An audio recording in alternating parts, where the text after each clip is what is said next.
Hello, नमस्कार and a very warm welcome to all our viewers. Kaleidoscope प्रतियोगिता में आप सभी का बहुत बहुत स्वागत है। इसे आप चारु दर्शक या बहुरूप दर्शक भी कह सकते हैं। इस प्रतियोगिता में गोवा के अलग अलग स्कूल हिस्सा ले रहे हैं और ये प्रतियोगिता कम्युनिकेयर ने अलग अलग भाषाओं में भी आयोजित की है, जैसे कि फ्रेंच, पोर्चुगीज़, कोंकणी, मराठी। लेकिन आज ये प्रतियोगिता हिंदी में होगी। आज हमारे साथ यहाँ 4 स्कूल है, गोवा के अलग अलग भागों से आए हैं। सबसे पहले तो हम स्वागत करना चाहेंगे डेम्पो हायर सेकेंडरी स्कूल का। ज़ोरदार तालियां हो जाए इनके लिए।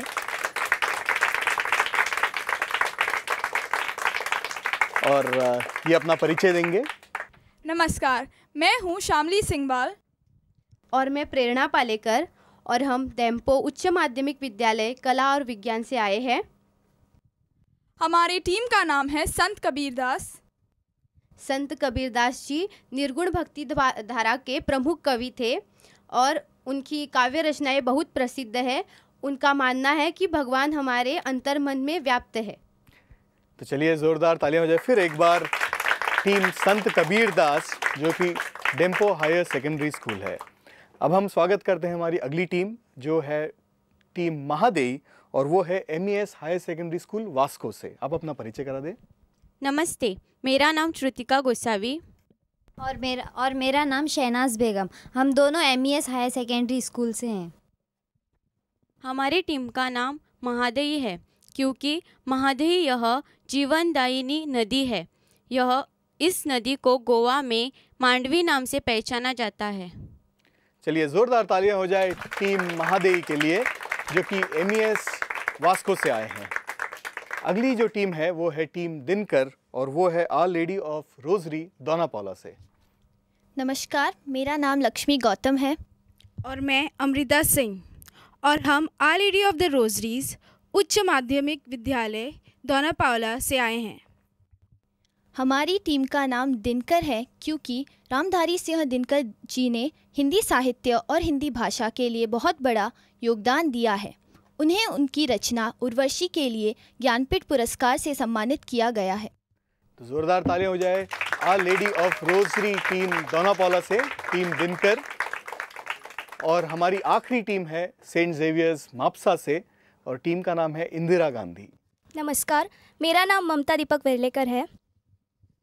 नमस्कार, मेरा नाम गुलाम अंसारी है और हम सेंट जेवियर्स उच्च माध्यमिक विद्यालय से आए हैं। हमारे टीम का नाम इंदिरा गांधी इसलिए है क्योंकि भारत ने जब आज़ादी पाई और उन्होंने सुनहरे देश का सपना देखा, तब इंदिरा गांधी ने न सिर्फ वो सपना साकार किया, बल्कि एक बहुत बड़ी तारणहार के रूप में उभर के आई और देश को एक नई दिशा दिखाई। पर आज जो राजनीति के नाम पर अराजकता और अपराधीकरण फैला हुआ है, उससे हमें आज़ादी पानी है। और उसके साथ ही जो साहित्य के साथ छलावा हो रहा है और जिस तरह से आधुनिकीकरण के दास्ता में हम फंसे हुए हैं, उसे आज़ादी पाकर हमें भी हर व्यक्तिगत रूप से ये तारणहार की भूमिका निभानी चाहिए। इंदिरा गांधी जो थी मरते दम तक लड़ती रही। उनका मकसद सिर्फ स्वतंत्रता पाना और जीतना ही नहीं था।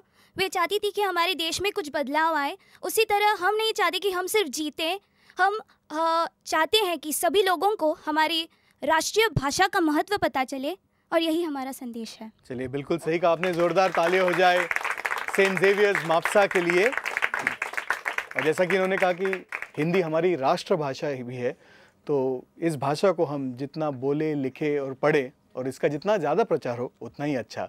तो 4 टीमें तो है, टीमों के साथ साथ यहाँ ऑडियंस भी है हमारे साथ, और ऑडियंस में यहाँ चीयर लीडर्स भी है अलग अलग टीम के।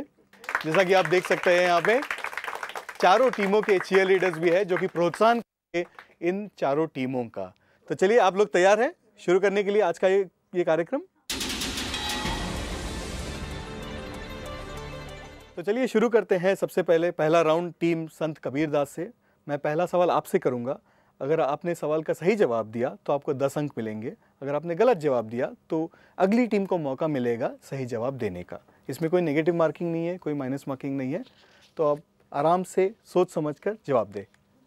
Teams ready? Audience ready? Audience ready? ये हुई ना बात। तो चलिए शुरू करते हैं आज की इस प्रतियोगिता का पहला दौर।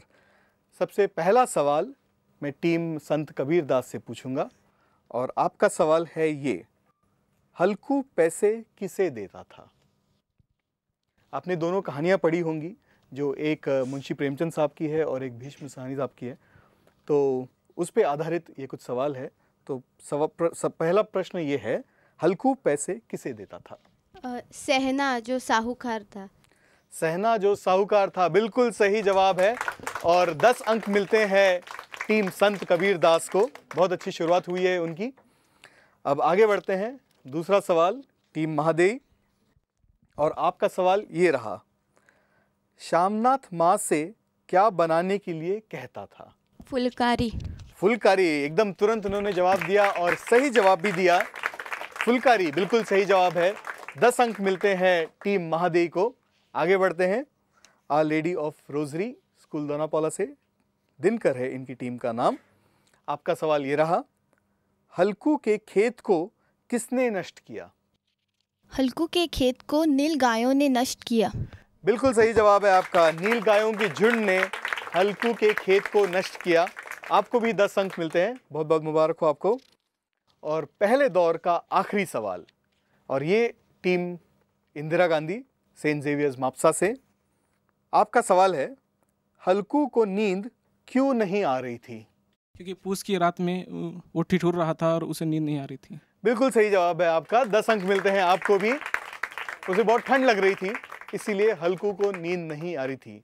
इसी के साथ हम पहला राउंड ख़त्म करते हैं और चारों टीमों ने बहुत अच्छा परफॉर्मेंस किया है, चारों ने सही जवाब दिए। और इसी के साथ हम बढ़ते हैं अगले राउंड में, दूसरे राउंड में।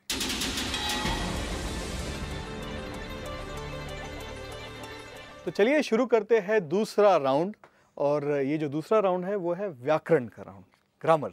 सो I hope you know your grammar. तो अब हम शुरू करेंगे वहाँ से, Saint Xavier's Mapusa, team Indira Gandhi. पहला सवाल आपके लिए, खूबसूरत शब्द किस प्रकार का विशेषण है?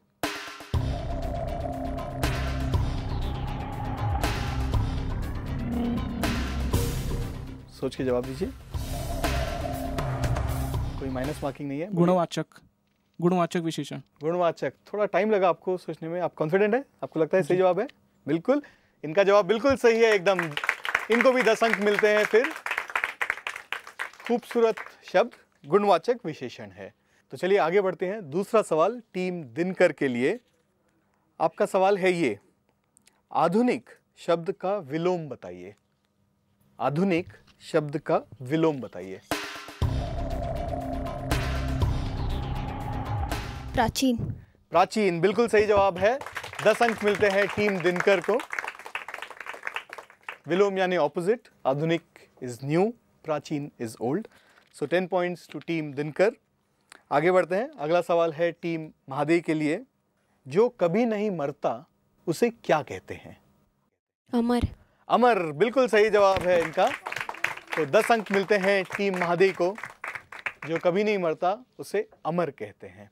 और अब अगला सवाल टीम संत कबीरदास के लिए, हंसना शब्द का विशेषण क्या है? हसमुख।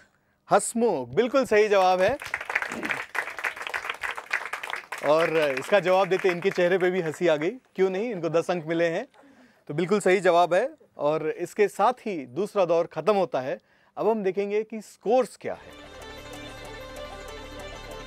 तो स्कोर्स कुछ ऐसे हैं, चारों टीमों ने बहुत ज़बरदस्त शुरुआत की है और चारों टीमें 20 अंक यानी कि 20 पॉइंट्स पे टाइड है। जोरदार तालियां हो जाए इनके लिए। तो लगता है कि इस प्रतियोगिता में भी ये कांटे का और टक्कर का मुकाबला होगा चारों टीमों के बीच। अब आगे बढ़ते हैं तीसरे दौर की ओर। ये एक बजर राउंड है।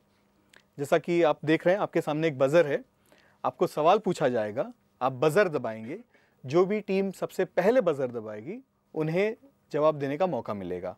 अगर आपका जवाब सही निकला तो आपको 5 अंक मिलेंगे, लेकिन अगर आपका जवाब गलत निकला तो -5, आपके 5 अंक डिडक्ट किए जाएंगे। ठीक है, तैयार है टीमें? तो चलिए तीसरा दौर शुरू करते हैं। आपको कुछ चित्र दिखाए जाएंगे और आपको पहचानना है। तो सबसे पहले एक चित्र आएगा आपके सामने। आपको मुझे ये बताना है कि ये किस संत का चित्र है।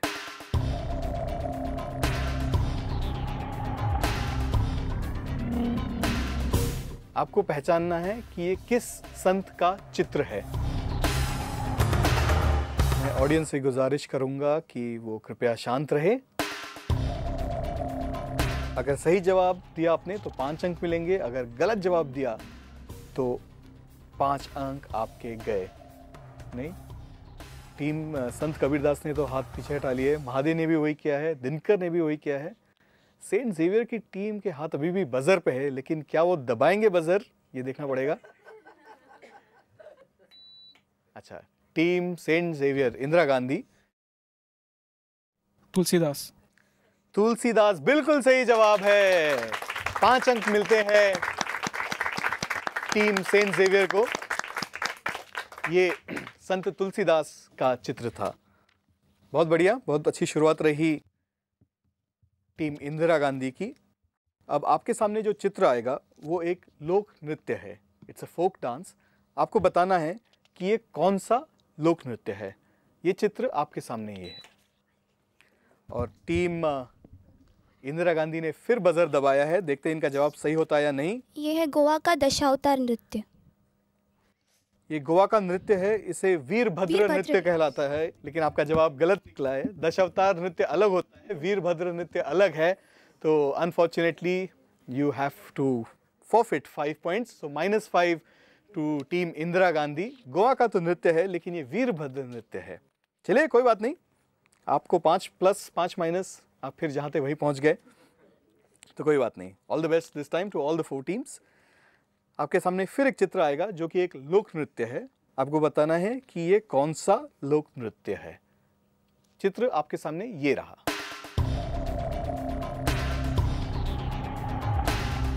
आपको बताना है कि ये कौन सा लोक नृत्य है। सभी टीमें विचार विमर्श में लगी हुई है, लेकिन बजर कौन दबाएगा। अच्छा चलिए, टीम इंदिरा गांधी फिर एक बार। राजस्थान का घूमर नृत्य। आप स्टेट सही बोलती है लेकिन नृत्य जो है वो गलत बोल देती है।